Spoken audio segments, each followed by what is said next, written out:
Hi folks, you're with Tassus today, your pushback channel, and thank you for joining this live stream. In this essay, I'd like to talk about something that's reasonably contentious. And there are a lot of people don't understand how was it that the German voters in the 1920s and 30s, how could they vote for somebody like Hitler? Couldn't they see what was going to happen? Couldn't they see 10, 12 years into the future? Well, no, they couldn't, and nor can we do it today. So there's no way there was no way of knowing how things would pan out. If everyone had known about the Second World War would be started and turn out like it did, then they may have voted differently. But people can't tell the future now. But we need to why was the Nazi Party the largest party in the German Parliament? How can that be?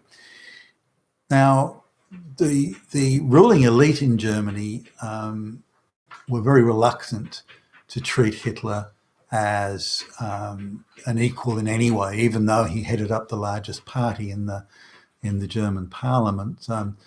By rights, he was a logical choice for becoming Chancellor or Prime Minister, and given simply the size of the party and the number of seats it had in Parliament. So. And yet they wouldn't. So why was that? Now, people today say, well, they knew he was a blackguard and a this and a that and the next thing, and he was a no good and that sort of thing. Well, no, they didn't. They didn't know that.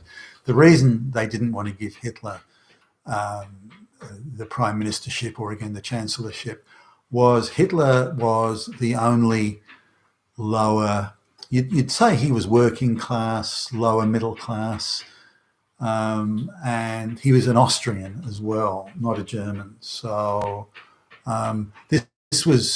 this really sort of put him in socially. It put him in a subcategory. The politics was the domain of the landed aristocracy. People with von in their name, and so or military officers of some standing. So if you were a senior military, like you had to be, say, a colonel or a general or something like that. So if you were a major military officer or even someone, say, senior in the Navy, for example, then you had a shot at being a serious player in the game of politics. Now, other than the Communist Party that often had some quite British people, but some of them had been very well educated.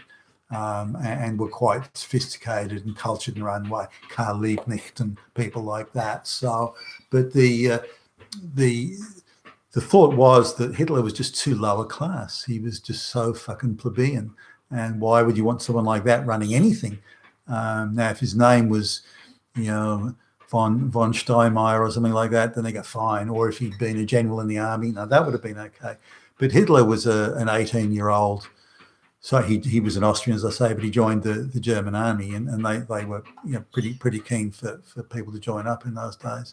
At that, which was in early in 1917, early 1918, late 1917. I think he was joining the army. So and he was a corporal. So he was just a young guy, just barely old enough to put on a uniform, and so he was. He was a corporal. He was an Austrian. He was a nobody. Now you need to sort of look at the wider picture here. If you went to a group of people, any group of people, university kids, and you asked them, was Hitler a very brave man, or was he a snivelling coward that would dive under the table at the sight of even a mouse? He was a coward, he was a brutal, murdering coward, wasn't he? And they'd all put their hands up and, okay. Now, Hitler, in fact, won the highest award for bravery in the German army, which was the Iron Cross. So now his job was to when the shelling shelling would break up the telephone wires, they had runners to go and take messages to the front line, and so someone had to carry this message and run through enemy fire, snipers trying to shoot the crap out of you and so on, had to run through that, and Hitler was considered to be again, he's 18 at the time, was considered to be particularly courageous in this occupation that he had, which was a dangerous one. He was quite a fast runner, quite a fit, agile guy apparently. So he for his delivering messages under fire, he's having his hat shot off and all sorts of things. He was awarded the Iron Cross for bravery. So he's a very brave man. Now, that gets lost in the history of things, but that was about the only thing that he had going for him in terms of his credibility with the upper political classes. If it wasn't for that, they wouldn't have pissed on him. So that was his only cred, that he had the Iron Cross.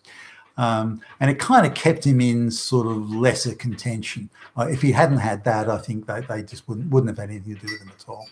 So now Germany, after the war, they had a constitution imposed on them, and there had to be an absolute 53% majority before you could form government. So you couldn't be like now where you get, say, 48% of the vote, but you get a majority of seats, and that allows you to form governments. Wasn't it? You had to have an outright majority of seats and percentage of vote.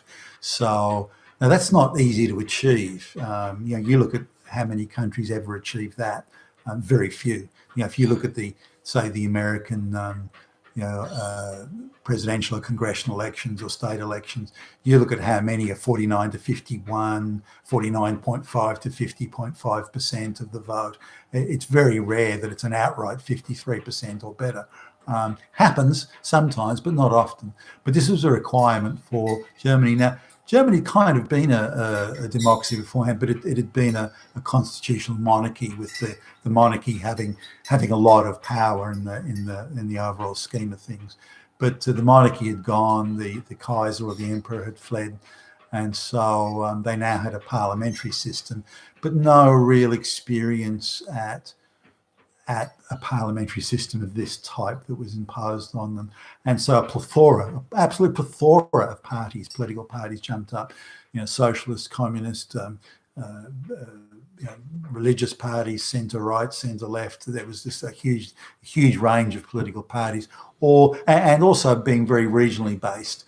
Some say the Catholic Party, for example, did quite well in Bavaria, as a case in point, but some Protestant political party might do well in northern Prussia, and so they're all these parties were regionally based, and very few of them had a national sort of reach.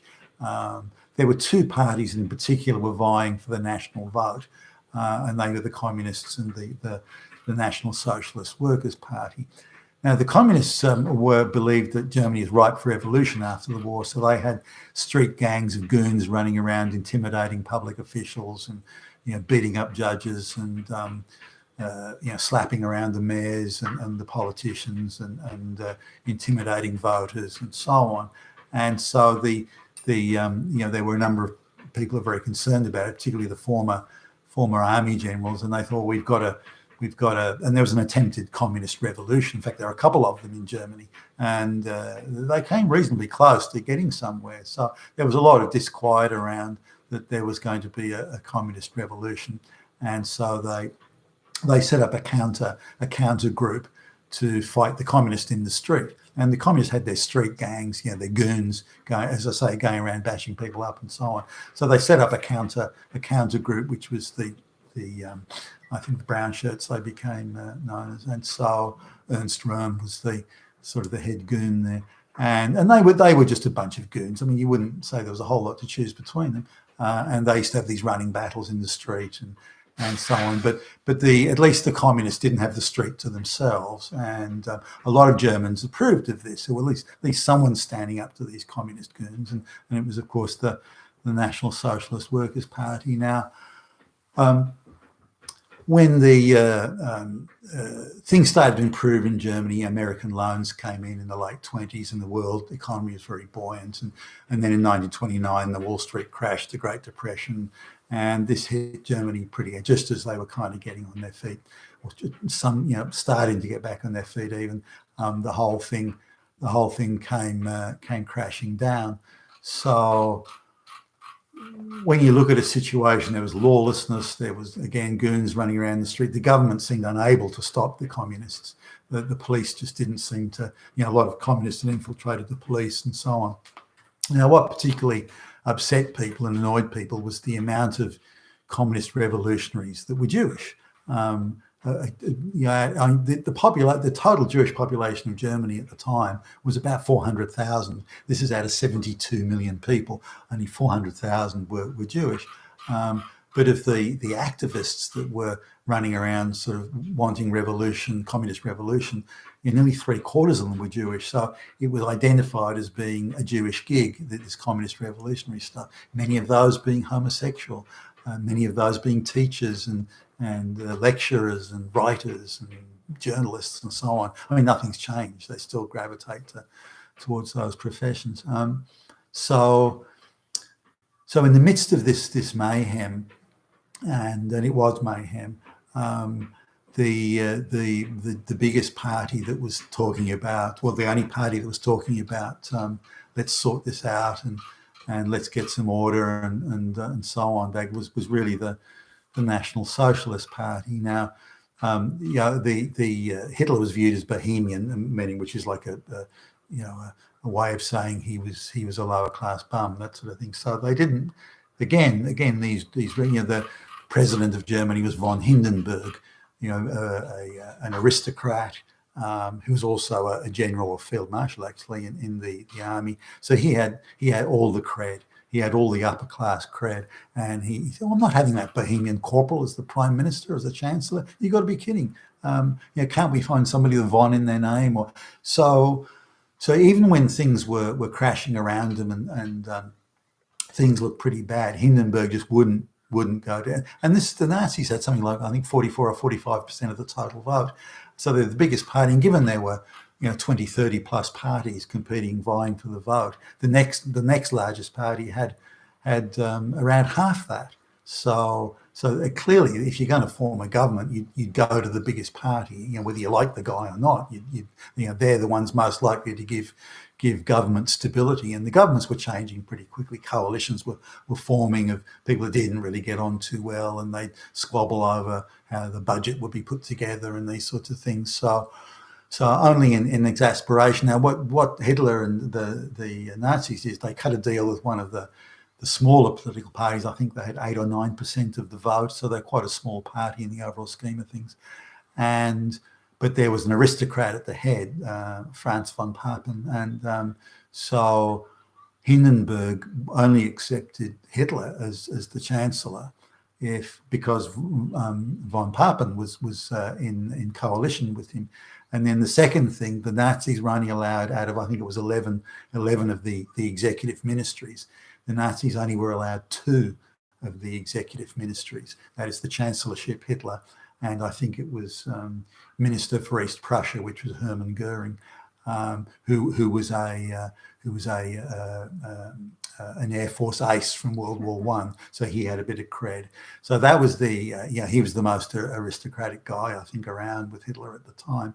So he got in, but this small party, 8% or so of the vote, headed by Franz von Papen, who was deputy chancellor, those guys had all the other ministries.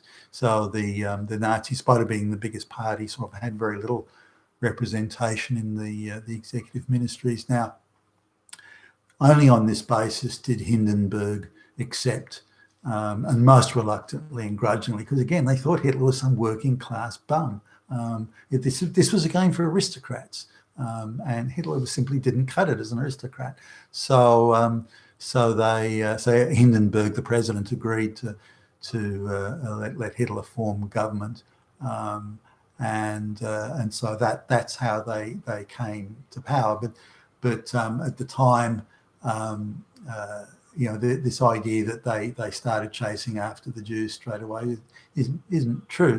The Nazis wanted the Jews to leave Germany, and they made no bones about that. But they set up special departments to assist the Jews leave Germany, making appointments for them in foreign embassies and consulates, providing interpreters to write up their applications, even providing interpreters for them to go to the embassy to help them gain citizenship or write a visa to travel to another country and so on.